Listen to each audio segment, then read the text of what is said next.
Hi, it's a rainy afternoon here in Oklahoma. You might hear little raindrops in the back. I'm going to read today Psalm 10, and I'm going to go ahead and read 11. It's a small psalm that I can put together and hopefully won't take up too much time of your day. I do appreciate your time that you spend here with me. Again, we're just reading David pouring his heart out before his God, and I just can't encourage you enough to go back and read the life of David while you're reading the Psalms with me. It will just make the Psalms stand out even more amazingly of what he was going through, and that we get to read these beautiful Psalms that he wrote in times of anguish and pain. And again, I'll just say that see that human side of David, and I'm so grateful that God allowed us to have these to read, to see that what David went through and how we know he would overcome, and he would always repent and be grateful.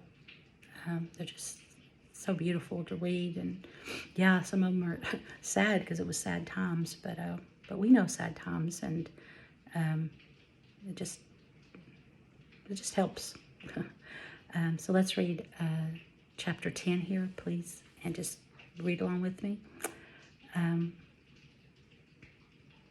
Why, O Lord, do you stand far away? Why do you hide yourself in times of trouble? In arrogance, the wicked hotly pursue the poor. Let them be caught in the schemes that they've devised.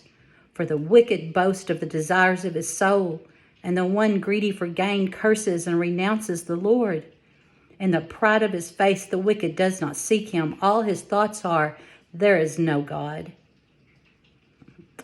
Sad. His ways prosper at all time. Your judgment are on high out of his sight. As for all his foes, he puffs at them. He says in his heart, I shall not be moved. Throughout all generations, I shall not meet adversity. His mouth is filled with cursing and deceit and oppression under his tongue, and mischief and iniquity. He sits in ambush in the villages. In hiding places, he murders the innocent. His eyes stealthily watch for the helpless. He lurks in ambush like a lion in his thicket, and he lurks that he may seize the poor. He seizes the poor when he draws him into his net. The helpless are crushed, sink down, and fall by his might.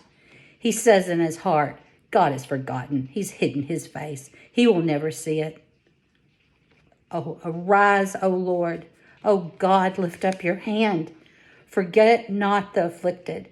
Why does the wicked renounce God and say in his heart, you will not call to account? But you do see. For you know mischief and vexation, that you may take it into your hands. To you the helpless commits himself. You have been the helper of the fatherless.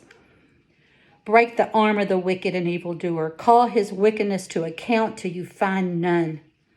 The Lord is king forever and ever. The nations perish from his land. O Lord, you hear the desires of the afflicted. You will strengthen their heart. You will incline your ear to do justice to the fatherless and the oppressed, so that the man who is of the earth may strike terror no more.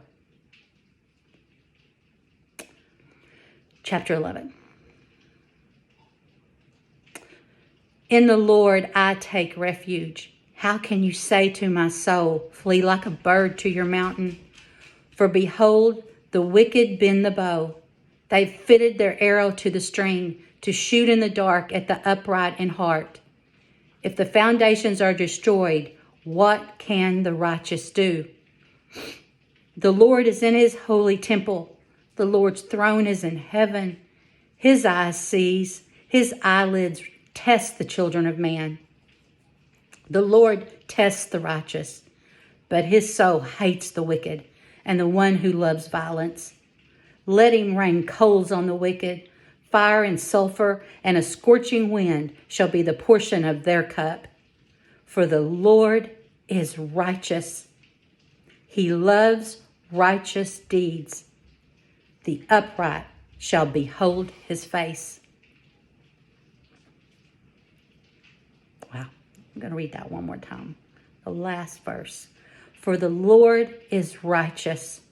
He loves righteous deeds. The upright shall behold his face. Thanks for being here. Thanks for reading with me. See you soon.